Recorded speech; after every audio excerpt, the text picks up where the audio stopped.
गायिका ज्योति यादव प्रतापगढ़ी। एक बार पुनः आप सभी बिरहा श्रोता सम्राट भाई बंधु चाचा दादा माई काकी सब कर बीच में एक ऐसा अनोखा बिरहा लेके आइल बानी, एकदम सच्ची घटना। इस घटना के सुन के हर कोई के दिल दहल जाई। घटना बा कैसन? एक परिवार, बड़ा खुशहाल परिवार, कोनो चीज के कमी नहीं बा।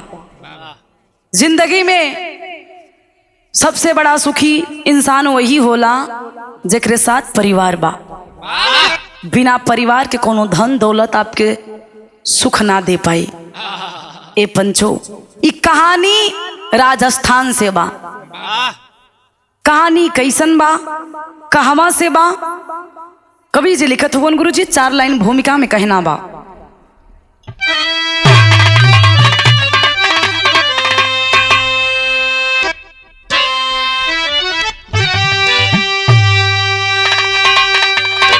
जिंदगी के सफर में न जाने कहाँ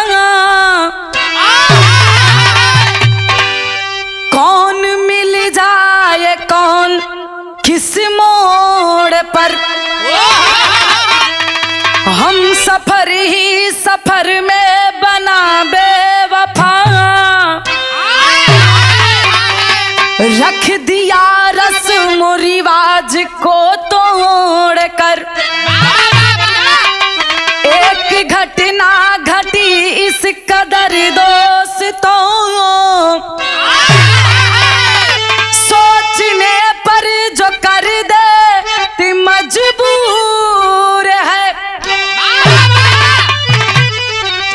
दोस्त खुद का कहूँ या खुदा का कहूँ, जुर्म जालिम जमाना भी मगरूर है।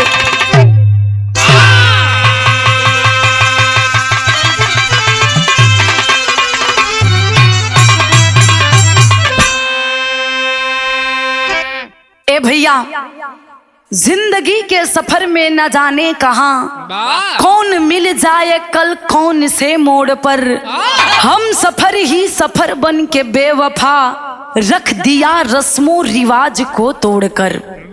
एक घटना घटी इस कदर दोस्तों, सोचने पर जो कर देती मजबूर है। दोस्त खुद का कहूँ या खुदा का कहूँ, जुर्म जालिम जमाना भी मगरूर है।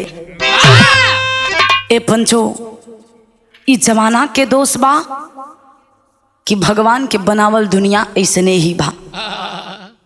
आज आए दिन एक एक घटना निकल के सामने आवा था बाबू, जौन घटना से परिवार सदस्य हर एक इंसान के दिल के रौंद देत बाबा।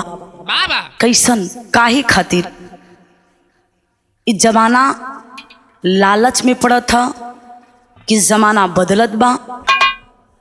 एक कहानी के सुनिया आप लोग समझिया, आखिरकार समाज में ऐसा घटना काहे खातिर घटत है। एक लाइन गजल के टुकड़ा बा गुरुजी।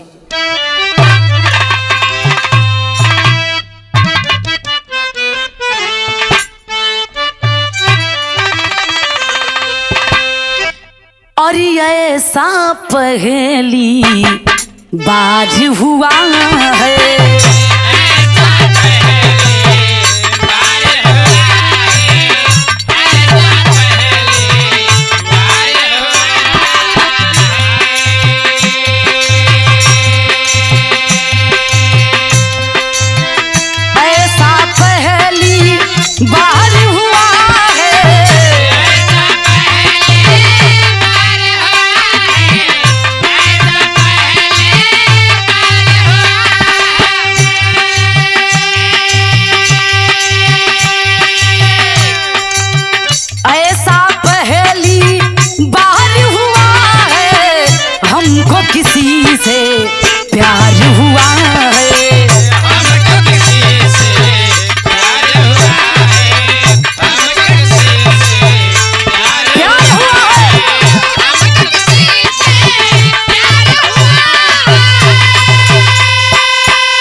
ए पंचो, लेकिन है सुनी हाँ, गजल से अच्छा हमरे कवि जी बिरहा में भाव लिखत हुवन। कैसे गुरुजी?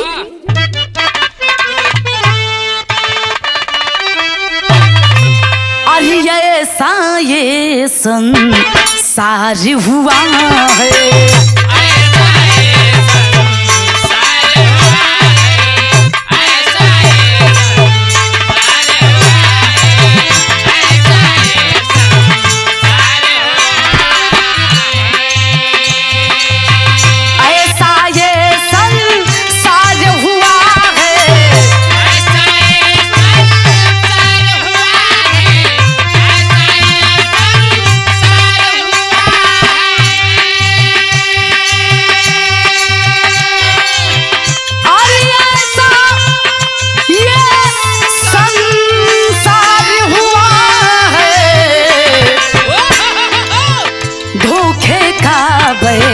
पार हुआ है, धोखे का व्यापार हुआ है।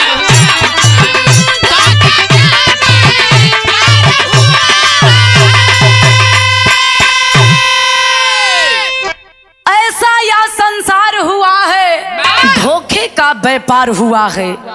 ए भैया, आए दिन सुने के मिलेला कि फलाने फलाने के धोखा दे देलन, आपन ही अपने के गर्दन काटे पे लगल बा। कैसे? कहानी के एजा से शुरुआत बहुत।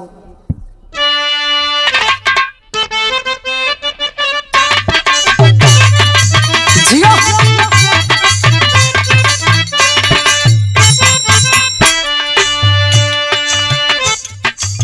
राजस्थान राजस्थान जिला 200 की कहानी है, राजस्थान जिला 200 की कहानी है, हुई इंसानियत शर्म पानी पानी है।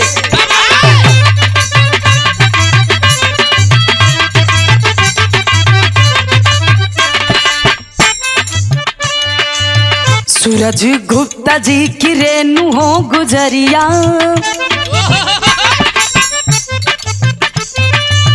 सूरज गुप्ता जी की रेणु हो गुजरिया बा, सुता सयानी संग यारती कुंवरिया बा।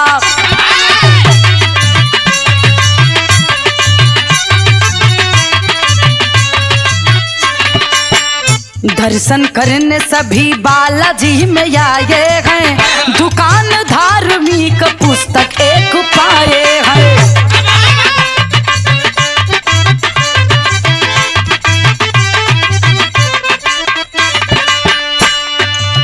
गोपाल सैनी सोनू सैनी से दीदार हुआ, गोपाल सैनी सोनू सैनी से दीदार हुआ, यही से सोनू आरती से बड़ा प्यार हुआ।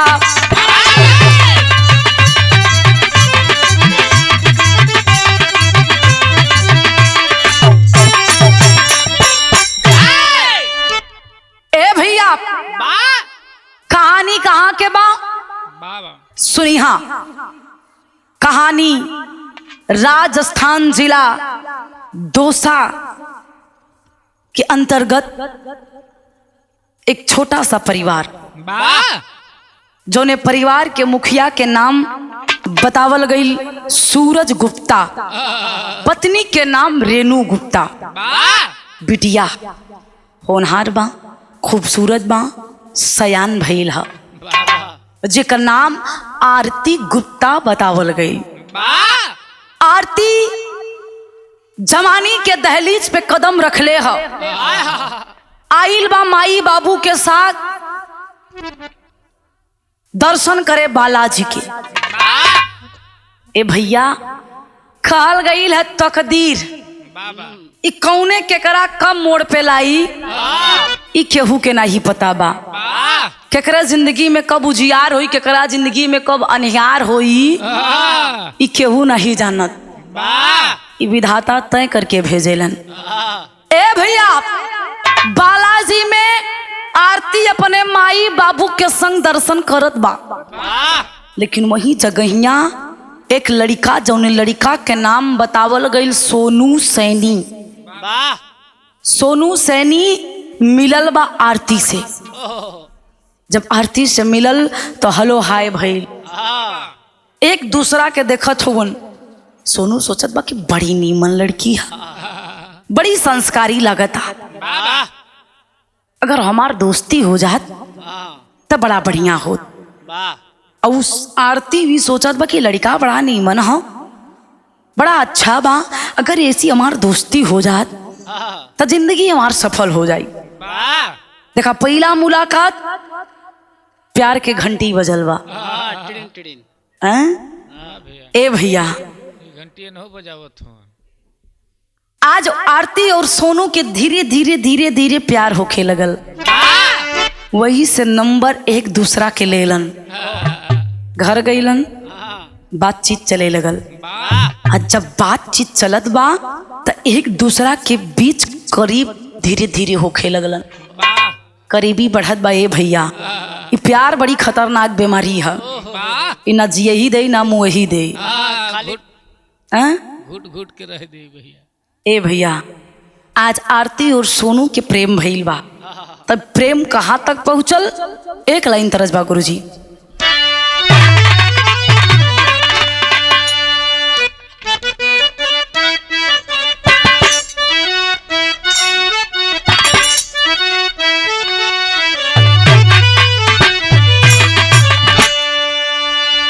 बड़ी पुरान तरस बा। कोनो दुल्हन अपने दुल्हा से कहे, ए राजा जी गर्मी बड़ा सतावता, एगो कूलर लादा, कहे नहीं व्यवस्था बा, एगो फर्रटवे लादा, कहे वो व्यवस्था नहीं बा, कहे मुँह फुकौनी जब तोरे कुछ नहीं बा, का कर ले आया? हाँ एक ठे बेनिया के व्यवस्था कही दा।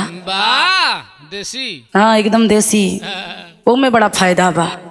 वो दुल्हन कहे का,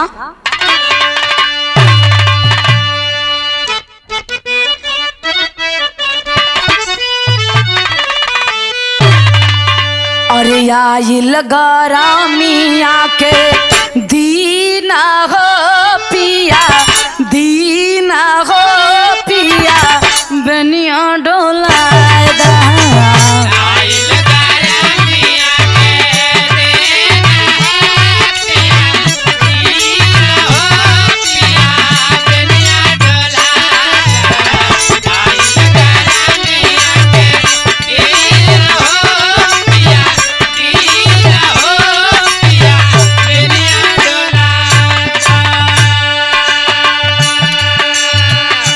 अच्छा जब प्यार होला ना तो चाहे दिन रही चाहे रात, ना समझ में आई, वो नहीं समझ में आई।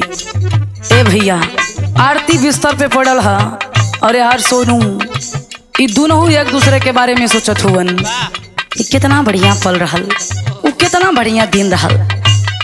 भगवान करे वो दिन बार बार हमरे जीवन में आए। सोचत हुवन कैसे,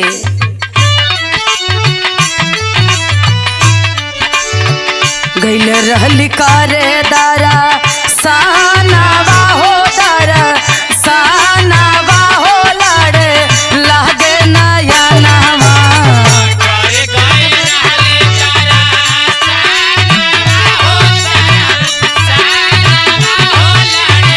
लागे नया नामा।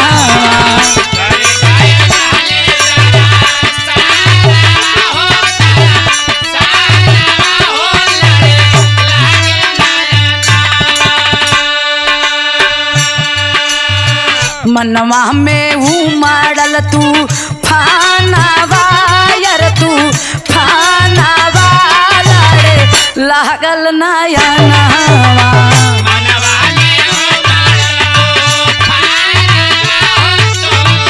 जिया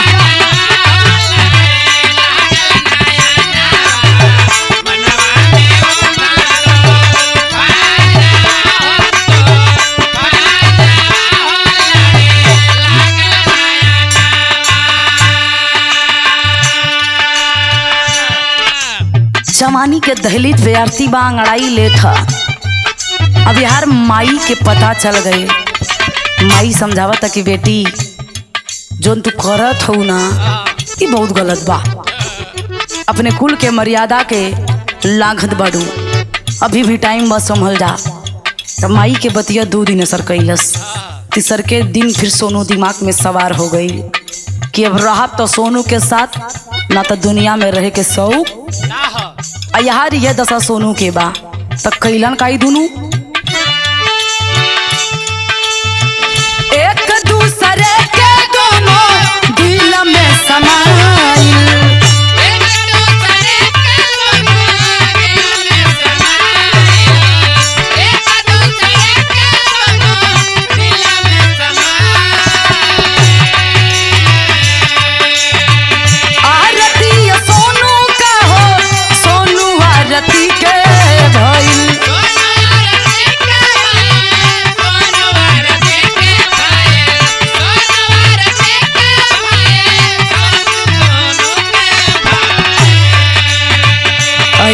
जब यारती भवानावा हो यार भवानावा हो लड़े लागल नयना।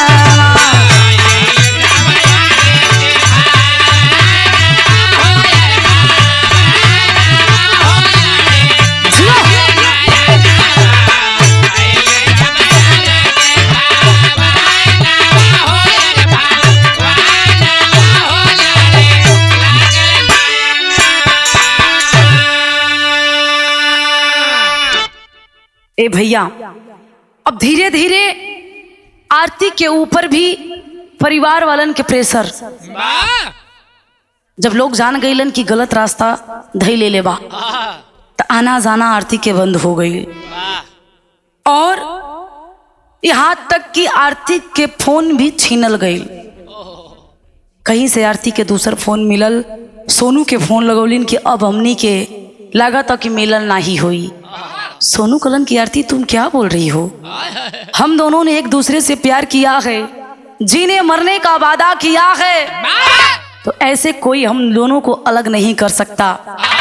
मेरी बात मानो, तुम अपने घर से कैसे भी करके घर से बाहर आ जाओ, मैं आ रहा हूँ तुमको लेने के लिए। ए बाबू, आरती घरवा से बाहर आइल बा, सोनू ले जाके कोर्ट मैरिज करा के अपने घर में रहने लगा। परिवार वाले समझाए कि बेटा गलत है, मत करो ऐसा, लेकिन सोनू अपने माता पिता से कहने लगा कि नहीं मम्मी, मैंने प्यार किया है तो मैं निभाऊंगा।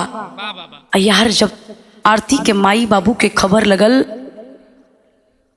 ए भैया, आज आरती के मम्मी पापा आरती के त्याग देलन कि जब तुमने शादी ही कर लिया, शादी ही कर ली, तो हमारा तुम्हारा कोई वास्ता नहीं, कोई रिश्ता नहीं है। आज से तुम भूल जाओ, ना तुम्हारे माता है, ना तुम्हारे कोई पिता है, ना कोई माता है, ना कोई परिवार है। ए भैया, जिंदगी जिए लगलन, समैया बीतत बा, लेकिन आज सोनू और आरती में खटपट भइल बा। काहे खातिर? रुपया के लेके। अच्छा, ये जोन प्यार बना, ये मात्र 2 दिन के बुखार है। 2 दिन प्यार के बुखार रही, ओकरे बाद उतर जाई। अब आरती के प्यार के भूत उतरत बा, अब ओके धन चाहिए, दौलत चाहिए। यार सोनू भी कहा था कि अरे आरती, तुम तो कह रही थी कि तुम अगर सूखा रोटी खिलाओगे तो मैं खा के जिंदगी जी लूंगी, और आज ये क्या कर रही हो? आरती कलश के सुना, जिंदगी जिए खातिर रुपया चाहिए, ऐसे अब चली तो सोनू करत भैया का एक लाइन तरजबा।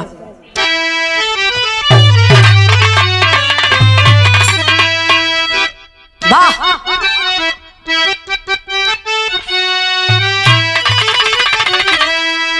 अरे पयलिया, अरे पयलिया चमकेली रात को पे,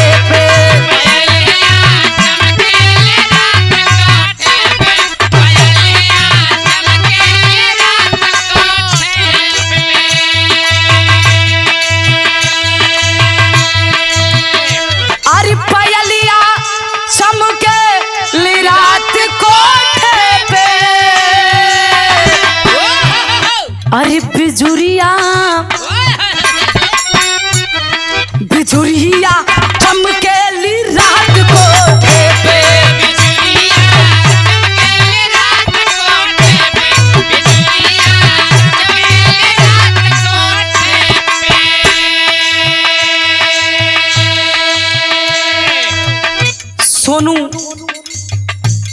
घर को चलाने के लिए घर से बाहर जाता है। परिवार को प्यार की नहीं बल्कि पैसे की जरूरत होती है आज के दौर में, आज के समाज में। अगर आपके पास धन है, दौलत है, तो आपके साथ में आपका परिवार है। अगर आपके पास धन नहीं है, दौलत नहीं है, तो ना कोई माता, ना कोई पिता, ना कोई भाई, ना कोई पत्नी, कोई रिश्ता मायने नहीं रखता। आज सोनू पैसा कमाए खातिर घर से बाहर गईलन, लेकिन ये आरती एक खेला कैलिन। का भैया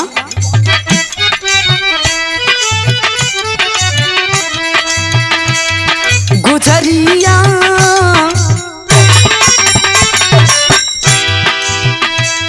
गुजरिया भैली फरार घरवा से।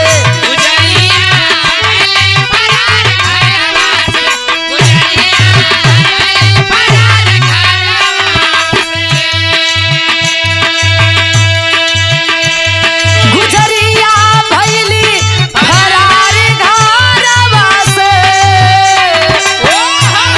बहुरिया बहुरिया भैली फरार घरवा से।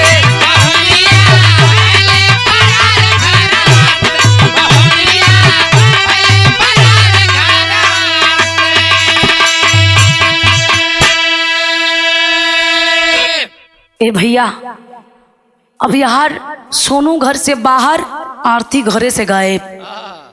घरवा इलन यहाँ वार देखलन, आस पास के लोगन से पूछलन तो सब केहू मना कर दिलस कि वो आरती के। तो सोनू के लगल की लागत बा कुछ दिन से आरती तनी से डिस्टर्ब रहा, लागत अपने माई के घर गई हा। अच्छा मेहरारू नाराज होली तो जाली कहवा? माई के। हाँ फिक्स है ना? ए भैया सोनू के लगल कि अपने मम्मी के घर गई होगी। फोन लगाते हैं लेकिन जवाब कहाँ मिलल भैया?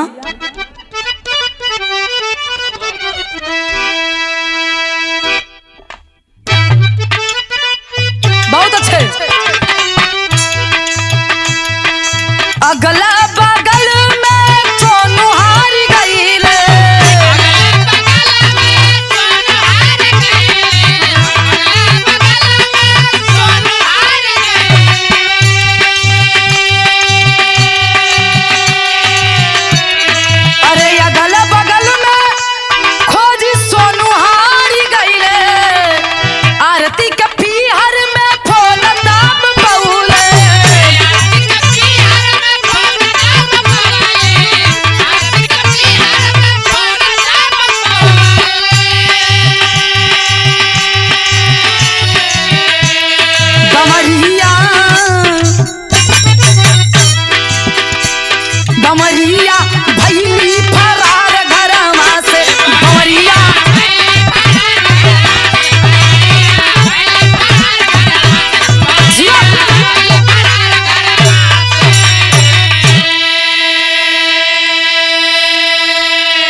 ए पंचो आज जब इधर उधर आस पड़ोस में खोजलन कहीं आरती के पता ना लगल तो सोनू के करेजवा धकधकाए लगल। रे बाप रे बाप, मेरी आरती को कुछ हुआ तो नहीं? जल्दी से जाके नंबर खोजलन। अब नंबर तो बा ही नहीं। नंबर खोजलन आरती के नैहर के। फोन लगौलन, पिताजी फोन उठौलन, पूछलन कि आरती क्या आपके घर पे गई है? आरती के माता पिता साफ मना कर दिए कि नहीं, मेरे घर आरती तो नहीं आई है।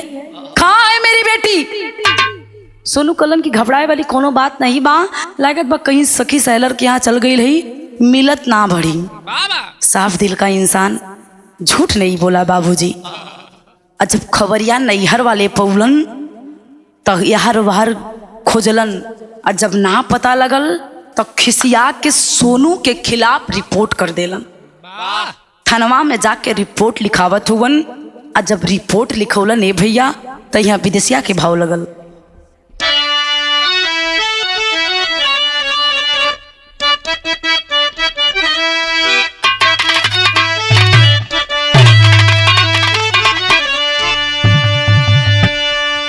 कि आरती के माई बाबू रपटली खवाले हो, अरे मथुरा जिला में जाके वृंदावन थानावा पुलिस प्रशासन भी वहां से हटी गईले हो। धीरे धीरे बीती गईले 6 महीनावा। एक दिन सूरज गुप्ता पढ़ले पेपरावा में अरे लाशा एकला बारिश करे चलल पहिचनावा। ए भैया, आरती के माता पिता थाने में जाके गुमशुदा का रिपोर्ट लिखा देते हैं कि मेरी बेटी कहीं गायब हो गई है। निवेदन है कि मेरी बेटी को खोज के लाया जाए। अच्छा ये भैया, माई बाबू अपने बेटवा और बिटिया के अपने जान से बढ़ के मानेलन। भले ही बच्चा उनकर नालायक क्यों ना हो जाए, लेकिन माई बाबू खातिर हमेशा वो कलेजा के टुकड़ा रहेलन।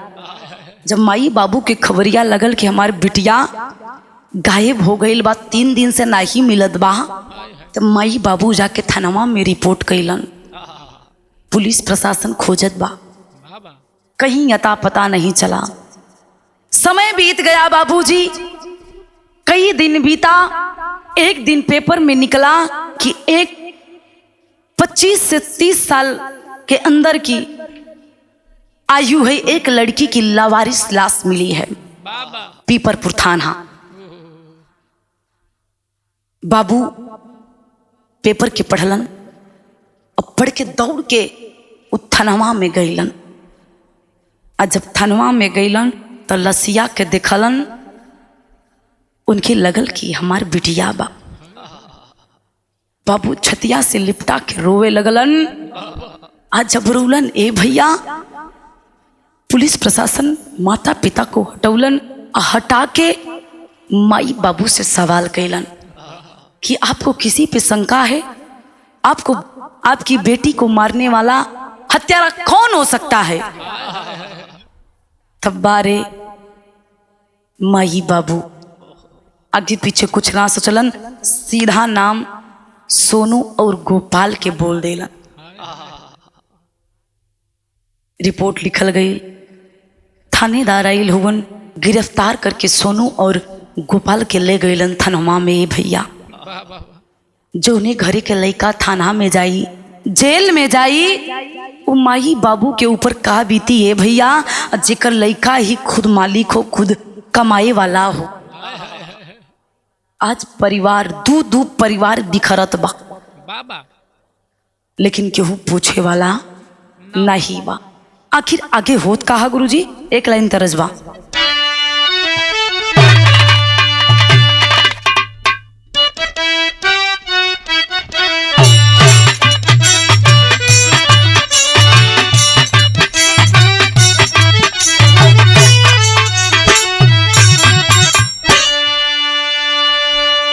तरस से बढ़िया भाव है। आज सोनू गोपाल के साथे होखत का बाबू, और सोनू गोपाल दूनो थानवा में भइले हो। सोनू गोपाल दूनो थानवा में भइले हो। मारी मारी पूछई थानेदार हो।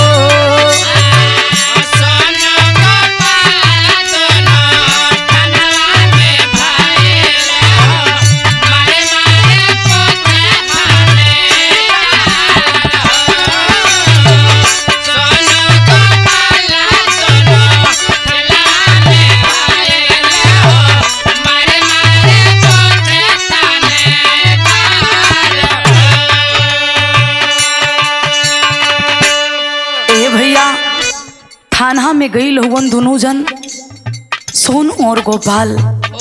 सजा हो गई सोनू के 18 माह और गोपाल के 9 महीना।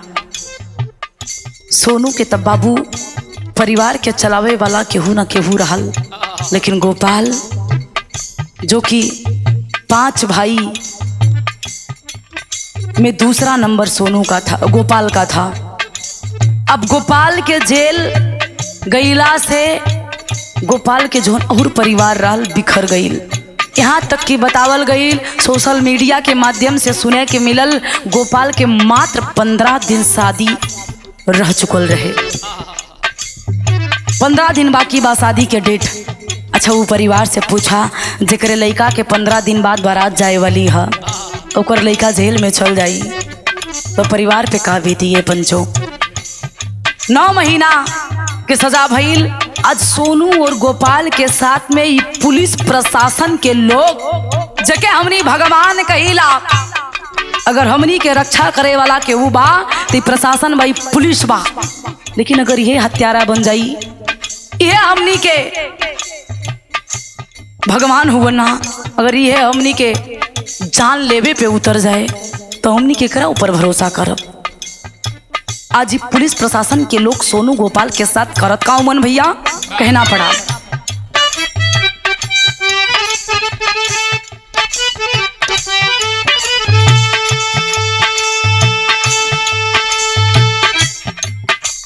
नाखून उखाड़ी भारी किया दूरा गतिया,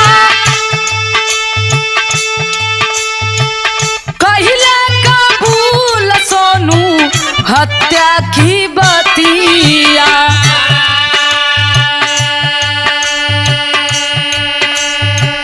हत्या की केसिया में जलिया पठवले हो, हत्या की केसिया में जलिया पठवले हो। बीतल 18 माह प्यार हो।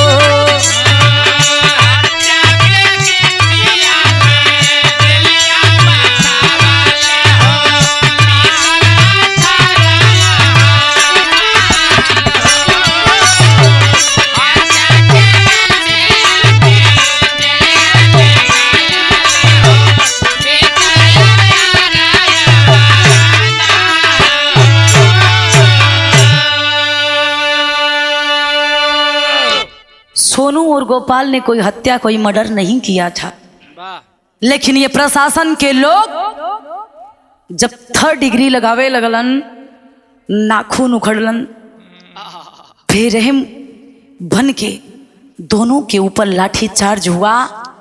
तो ये भैया ये दर्दिया से छुट्टी पावे खातिर सोनू और गोपाल दोनों दोस्त ये झूठई के केस अपने ऊपर ले लेलन। खलन की ए साहब हमके मत मारी, हमनी मर्डर आरती के कैले बानी। देखा झूठी कहानी रचत हुवन अपन जन्मा बचावे खातिर कि हमनी आहत आके आरती के मर्डर करके लसिया के फेंक देली। अच्छा, जब केहू के ऊपर 3rd डिग्री पड़ी, वो भले जुर्म ना कैले लेकिन जुर्म अपन कबूल ले। आज झूठ मूठ के कहानी दोनों दोस्त बना के प्रशासन के सामने रख दिए। 18 माह के जब जेल भइल, 18 महीना के बाद जब घरवा वापिस अइलन तो नजारा कुछ अलगे रहल बाबू। नजारा रहल का परिवार एक तरफ से बिखर गया, दोनों दोस्त के घर बिखर गईल, ना केहू कमाए वाला। परिवार की स्थिति दिन पर दिन बदतर होतर गई, खाए खातिर मोहाल हो गईलन। तो दोनों भाई सोचत हुवन कि कहाँ जाई, और ई घटना से पूरे गांव समाज पूरे मोहल्ला में थू होए लगल करी। वाह, अरे बाप रे बाप, कैसन औलाद की लोग जन्म देलन। ये तो अपने पत्नी के मर्डर कर देलस। जोने दुकान में जाए लोग धक्का मार के निकाल दे करे, तोरा जैसन हत्यारा के काम मिली। अरे तू अपने पत्नी के ना भइला तक के कर होबा। भरोसा उठ गई। अच्छा, दुनिया में भरोसा जीतल बहुत बड़ी बात बा। भरोसा उठल बा ए पंचो। तो एक दिन इनके खबर मिलल, और खबरिया बड़ी आश्चर्यजनक रहल का गुरुजी, तेरी में कहना पड़ा।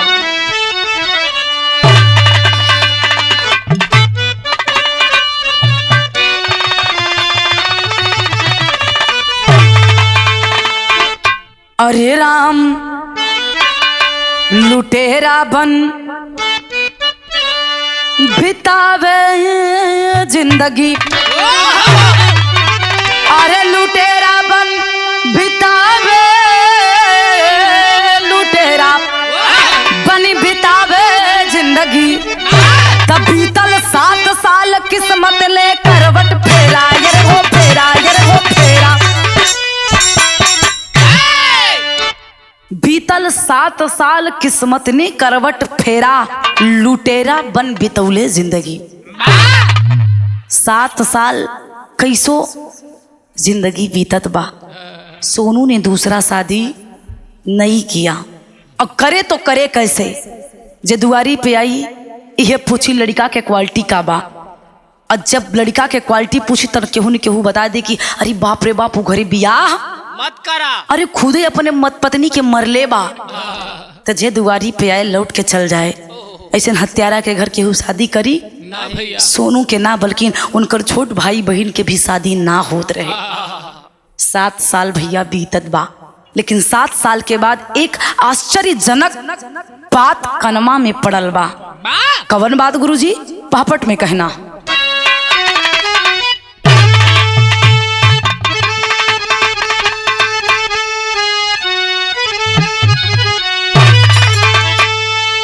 अरे पता लगल कि उरई की सहरिया गोरिया जिंदाबाद।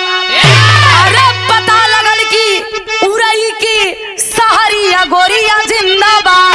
तब भेष बदल के चले पाए खबरिया गोरिया जिंदाबाद।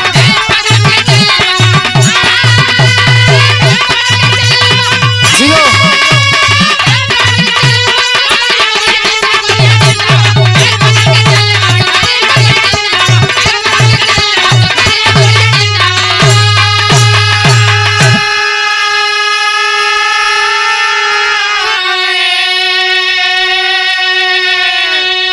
भेष बदल के ऊँट खरीदे उरई में तब अइले हो। अब बेच सब्जी घूम घूम के गांव नगरिया धइले हो। ए भैया, आज सोनू और गोपाल बाजार में बैठल हुवन। एक उनकर दूर के दोस्त जो उनकी उरई में रहल फोन कैलस, कलस के सोनू एक बात आज तोरा से हम बताई, मार बात अगर मन बात तब। सोनू कलन बताओ यार, जिंदगी बड़ी खराब हो गई बा, कुछ कहे सुने के बचल नहीं बा। वो दोस्त कलस की बा अगर हमार बात सुनबा समझबा तो हर 7 साल के बर्बाद भइल जिंदगी फिर से वापस आई ना। तो आगे का हुई तो का पता हो। सोनू कलस की बताओ क्या हुआ है। वार से दोस्त कलस की तुहार मेहरारू जिकरा मर्डर के केस में 18 महीना जेल बिता के आइल हुआ ना, वो मरल ना, वो जिंदा बा। सोनू हवा कर गई, फोनवा गिर गई नीचे। फिर लपक के फोन उठोलन कर रही यार कैसन मजाक करत हुआ। 7 साल जौने घाव के हम भरे के कोशिश करत बानी उनके रुधामन बड़ी दर्द होला।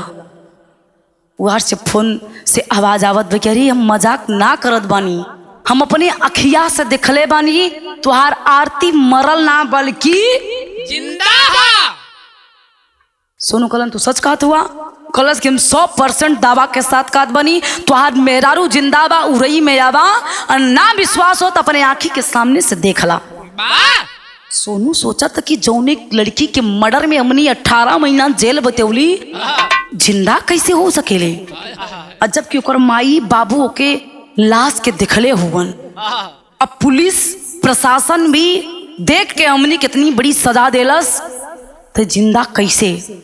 गोपाल कलश करे यार देखले में का जात बा, चल के देख लिया जाए, का पता हमनी के भाग्य चमके वाला हो।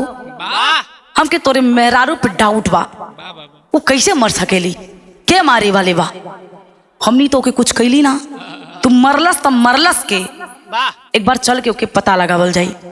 दोनों भाई चलन, लेकिन सोचत हुआ अगर डायरेक्ट जाइब तो क्यों अपने घर से बीवी या बिटिया के क्यों बाहर थोड़ी ना निकाली। ये लोग भेष बदलन, उटहरा के भेष बना के गौवा में जाके ऊँट खरीदे। और जबकि वो गांव में ऊँट देखे के कीमत पहले 500 रुपया, देखे के कीमत कलन जागा 500 रुपया जाई त जाई। 500 रुपया देलन और ऊँट के बहाना गईलन। ऊँट देखलन ताड़त होवन कि कब घरे से बहरे आरती आवे, लेकिन ना आई। घर द्वार सब पता बा, आरती घर से बाहर ना निकल। कलन ई भी प्लान सक्सेस नहीं बा। अब दूसर तरकीब अपनावल जाई। तो वो लोग सब्जी वाला के बेस बना के वही गलिया में रोज रोज राउंड मारे, रोज सब्जी बेचे। अब सोचा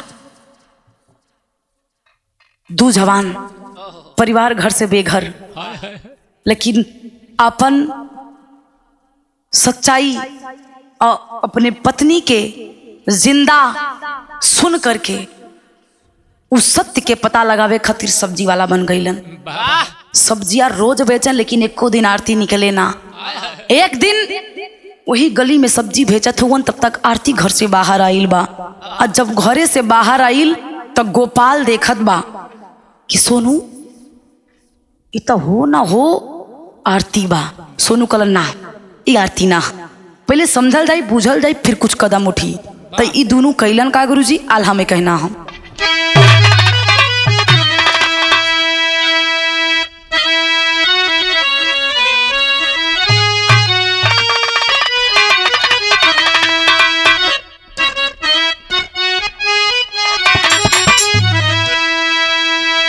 मेहदीपुर बालाजी के पुलिस ये सटनवा भैया,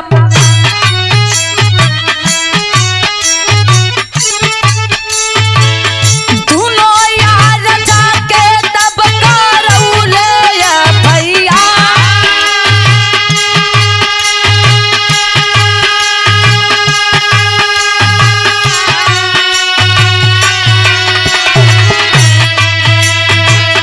भेसावा बदल के डाको मेंढ सब जुटवले बाबू।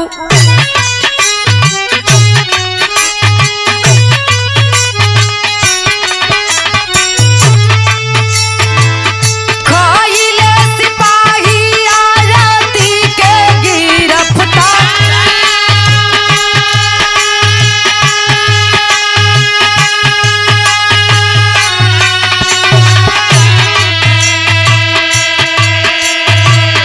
कहिले कड़ाई जब पुलिस के जवानवा पंचो,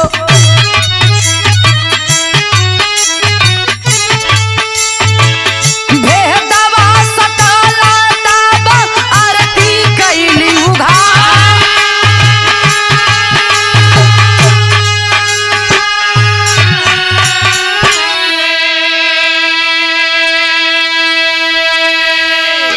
ए पंचो, सब्जी आरती खरीदे आवा था।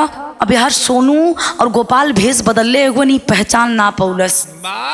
जौनी लहजा में पहले बात करत रहल वही लहजा में सब्जी के मोल भाव करता। अब गोपाल देखत बा कि हो ना हो आरती है, इहे आरती बाप।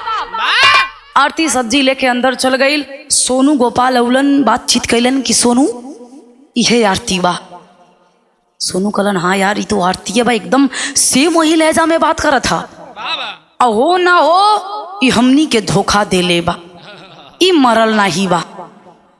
आरती के सच्चाई जानना, लेकिन आरती से कुछ कहलन ना। सोनू गोपाल तुरंत आके मेहंदीपुर बालाजी पुलिस स्टेशन पे FIR लिखवाते हैं।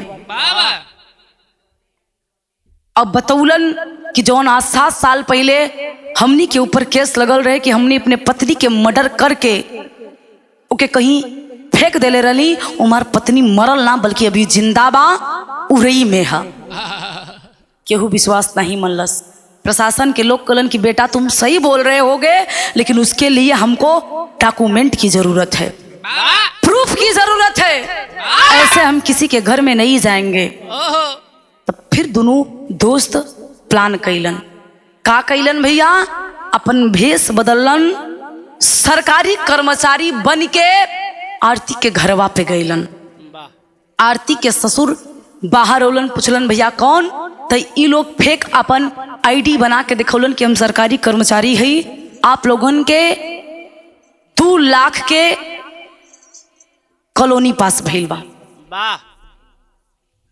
अभी आरती के ससुर जोन डालू सोचलस कि कहो 1,20,000 वाला सबके मिलत बा, कैसन 2 लाख के हमके मिल जात बा।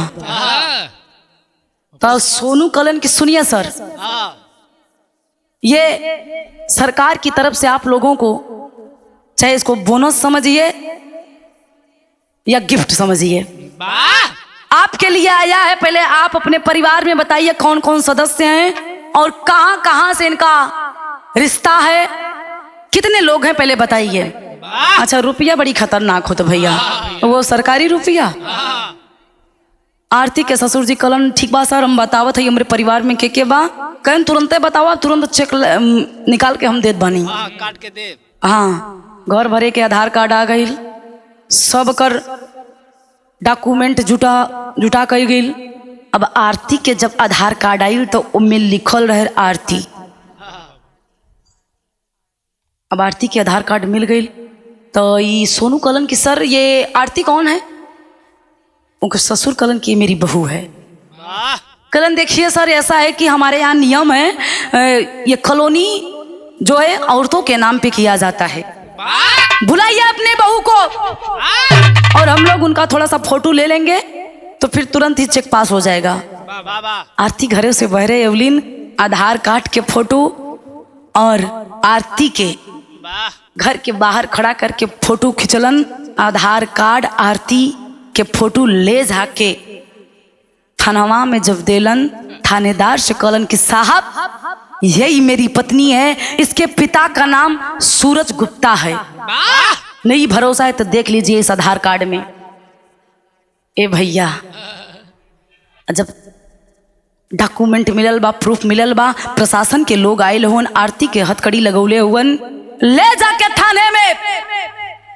आखिरकार जब प्रशासन के लोगों के द्वारा आरती पे दबाव पड़ल तो आरती बोले लगल कि मेरा कोई मर्डर ऑर्डर नहीं हुआ था, कि ये साहब ये हमारा मजबूरी रहल।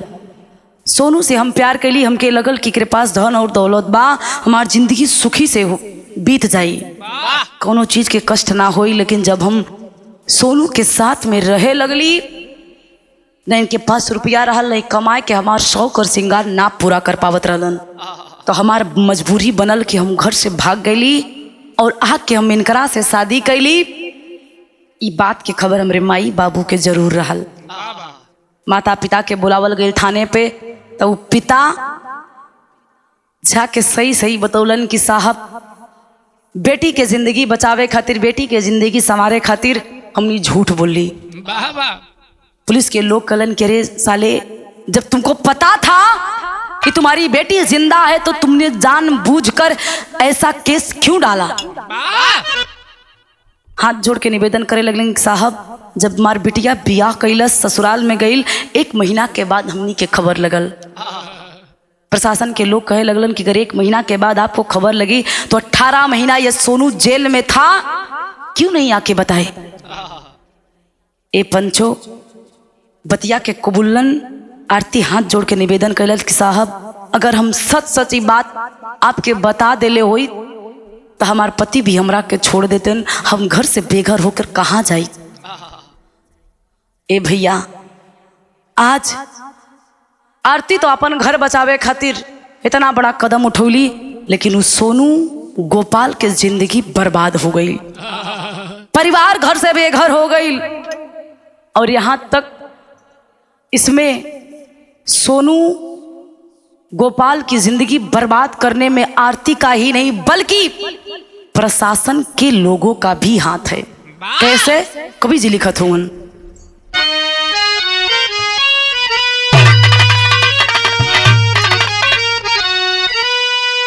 अरे बहन हथकड़ी जेल में गई ले, हरे बाबा बिटिया, अरे बहन हथकड़ी जेल में गई ले, अरे बाबा बिटिया, अब ना केहू पे भरोसा होई है बतिया।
ए भैया, सोनू गोपाल की जिंदगी तो बर्बाद हो गई। वाह एक बीवी के चलते दो परिवार घर से बेघर हो गए।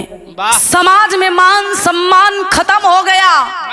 लोग है की दृष्टि से देखने लगे थे।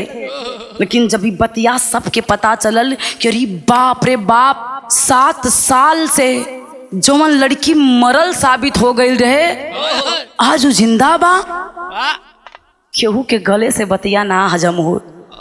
सब सोचत होवन कि बारे जमाना कैसन कैसन लोग होवन, अपने स्वार्थ के लिए किसी की जिंदगी के साथ खिलवाड़ कर देते हैं, किसी का घर बेघर कर देते हैं। ऐसा नहीं होना चाहिए बाबूजी।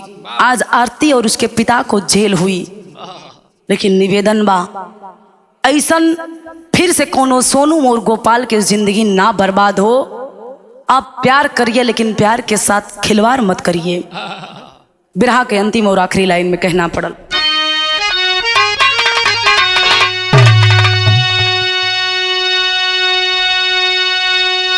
गुरु बिहारी गुरु गणेश ऐसे बनो नदान।